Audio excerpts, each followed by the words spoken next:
औज़ुबिल्लाहि मिनश्शैतानिर्रजीम बिस्मिल्लाहिर्रहमानिर्रहीम। बेटा आज हम बात करेंगे रिलेटिव एटॉमिक मास की, एम्पिरिकल एंड मॉलिक्यूलर फार्मूला और फार्मूला यूनिट की। तो सबसे पहले हम बात करते हैं relative atomic mass and atomic mass unit. बेटा देखिए रिलेटिव लफ्ज़ निकला है रिलेटिव से, रिश्तेदार से, जिससे कोई ताल्लुक़ होता है। तो एटॉमिक मास जो है ये भी किसी दूसरे एटम के साथ रिलेट करके अगर हम निकालेंगे तो उसको हम कहेंगे रिलेटिव एटॉमिक मास। किसी दूसरे एटम के साथ मुवाजना करके जब हम किसी एटम का मास निकालेंगे तो उसको कहेंगे रिलेटिव एटॉमिक मास। तो भाई डायरेक्ट एटम का मास क्यों नहीं निकाल सकते, क्योंकि एटम इतना छोटा होता है कि एक फुल स्टॉप के अंदर तकरीबन 2 मिलियन से ज़्यादा एटम है। तो हमारे पास कोई भी ऐसा तराजू नहीं है या बैलेंस नहीं है जिससे आप जो है वो आसानी से एटम का मास मालूम कर सकें। इसलिए हम क्या करते हैं, एक एटम का दूसरे एटम से मुवाजना कर लेते हैं कि कोई एटम दूसरे एटम से कितना भारी है। क्योंकि मुवाजना करने के लिए हमारे पास एक इंस्ट्रूमेंट है जिसको कहते हैं मास स्पेक्ट्रोमीटर, जो बड़ी आसानी से हमें ये बता देता है कि किसी एक एटम दूसरे एटम से कितने गुना भारी है। तो अब सवाल ये पैदा होता है कि हमने एटम का एटॉमिक मास जो है वो किसके साथ कंपेयर करके निकालना है। कार्बन 12 के साथ। कार्बन के 3 तरह के एटम्स होते हैं, कार्बन 12, कार्बन 13 और कार्बन 14। कार्बन के 3 तरह के एटम हैं जिनका मास डिफरेंट है। एक एटम है जिसका एटॉमिक मास 12 है, दूसरे का 13 है, तीसरे का 14 है। तो हमने कार्बन 12 लेना है जिसका एटॉमिक मास 12 है। तो कार्बन 12 के 12वें हिस्से के साथ मुवाजना करके हम जब किसी एटम का मास निकालेंगे तो उसको कहेंगे रिलेटिव एटॉमिक मास। हम क्या करते हैं, कार्बन 12 के 12वें हिस्से को हम एक एटॉमिक मास यूनिट तस्वर कर लेते हैं और किसी भी एटम का एटॉमिक मास निकालने के लिए इस यूनिट से कंपेयर करते हैं। अगर कोई एटम जो है वो कार्बन 12 के 12वें हिस्से से 20 गुना ज़्यादा भारी है तो इसका मतलब है उसका एटॉमिक मास 20 EMU है। अगर कोई एटम जो है कार्बन 12 के 12वें हिस्से से 3 गुना ज़्यादा भारी है तो इसका मतलब उसका एटॉमिक मास 3 है।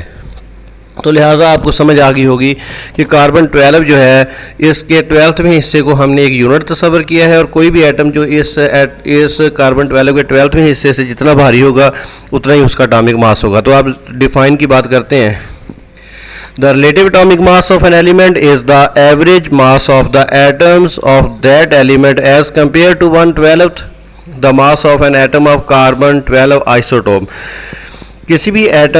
किसी भी एलिमेंट के एटम का वो औसत मास जिसे कार्बन 12 के 12वें हिस्से के साथ मुवाजना करके निकाला जाए उसको रिलेटिव एटॉमिक मास कहते हैं। किसी भी एलिमेंट के एटम का वो मास जिसे कार्बन 12 के 12वें हिस्से के साथ मुवाजना करके निकाला जाए उसको कहेंगे रिलेटिव एटॉमिक मास।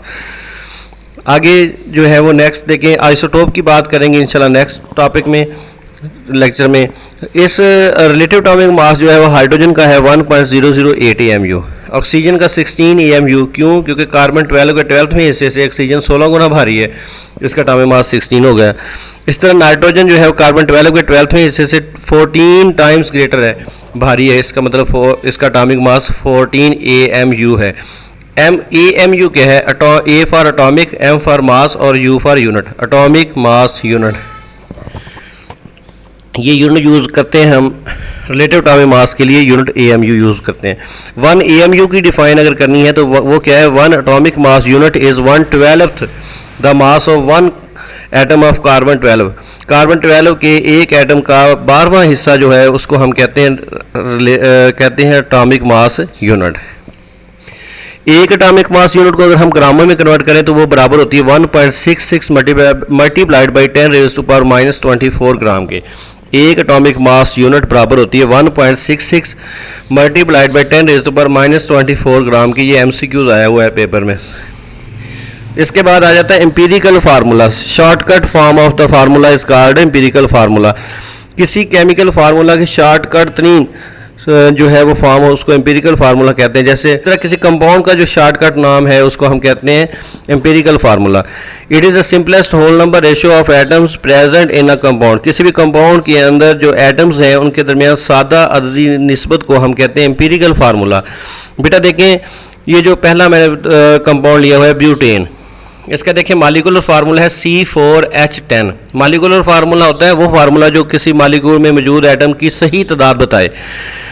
अब इसमें कार्बन के 4 एटम है, हाइड्रोजन के 10 एटम है। अगर हम इनको जो है वो डिवाइड करें, 2 पे डिवाइड करें तो ये सिंपलेस्ट फॉर्म में कन्वर्ट हो जाएगा C2H5। अब मज़ीद हम इसको सिंपल नहीं कर सकते क्योंकि 5 अब 2 पे डिवाइड नहीं होता। तो C2H5 क्या है? एम्पिरिकल फार्मूला है। ग्लूकोज देखें बेटा, C6H12O6।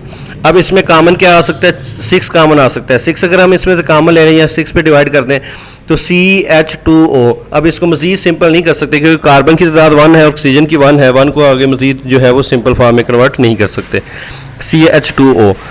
इसी तरह बेंजीन है, इसका मॉलिक्यूलर फार्मूला C6H6 है, इसका 6 कॉमन ले लें तो CH क्या है, एम्पिरिकल फार्मूला इसका।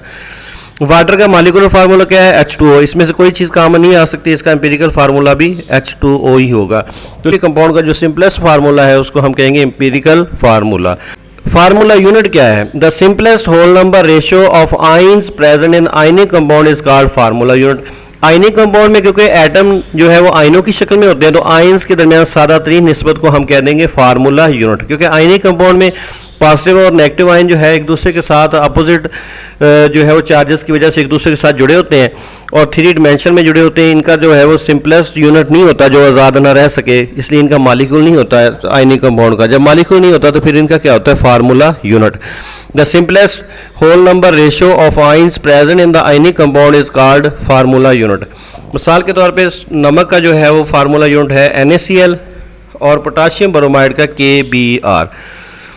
इस तरह मॉलिक्यूलर फार्मूला क्या होता है, किसी भी कंपाउंड का वो फार्मूला जो इसमें मौजूद एटम्स की सही तादाद बताए उसको हम कहेंगे molecular formula. The formula that shows actual number of atom, actual number of atoms of each element present in the molecule of a compound is called molecular formula. किसी भी कंपाउंड में मौजूद एटम्स की एक्चुअल तादाद बताने वाला formula molecular formula कहलाता है और शॉर्टकट सिंपलेस्ट तादाद बताने वाला फार्मूला एम्पिरिकल फार्मूला कहलाता है। अब एग्जाम्पल जो आपने वहाँ पे दी थी एम्पिरिकल फार्मूले में वही मॉलिक्यूलर फार्मूले में दे दें आप। ब्यूटेन का मॉलिक्यूलर फार्मूला क्या है, C4H10। ये दुरुस्त तादाद बता रहा है कि इसमें 4 कार्बन है या 10 हाइड्रोजन है। ग्लूकोज का मॉलिक्यूलर फार्मूला है C6H12O6। बेंजीन का मॉलिक्यूलर फार्मूला है C6H6 और वाटर का मॉलिक्यूलर फार्मूला है H2O। तो अब हम देखेंगे मॉलिक्यूलर फार्मूला और एम्पिरिकल फार्मूला में क्या फ़र्क है। फ़र्क ये है कि एम्पिरिकल फार्मूला जो है मॉलिक्यूलर फार्मूला में से कोई चीज़ कॉमन लेके बनाया जाता है, कोई अदद कॉमन लेके बनाया जाता है। तो अगर एम्पिरिकल फार्मूले को किसी अदद n से ज़रब दें तो वो बन जाएगा मॉलिक्यूलर फार्मूला। जो चीज़ आपने कॉमन ली थी उसी से मल्टीप्लाई कर दें तो मॉलिक्यूलर फार्मूला बराबर होता है एम्पिरिकल फार्मूला इंटू n। तो n निकालने का भी फार्मूला है आगे फर्स्ट ईयर में, लेकिन आपके सिलेबस में मेरा बेटा ज़रूरत नहीं है। कुछ कंपाउंड ऐसे हैं जिनका मॉलिक्यूलर फार्मूला और एम्पिरिकल फार्मूला एक जैसा होता है। सम कंपाउंड में have same empirical and molecular formula. For example water का एम्पिरिकल फार्मूला भी H2O है और मॉलिक्यूलर फार्मूला भी H2O ही है क्योंकि इसमें से कोई चीज़ कॉमन नहीं आ सकती। हाइड्रोक्लोरिक एसिड है, इसका एम्पिरिकल और मॉलिक्यूलर फार्मूला सेम ही है HCl।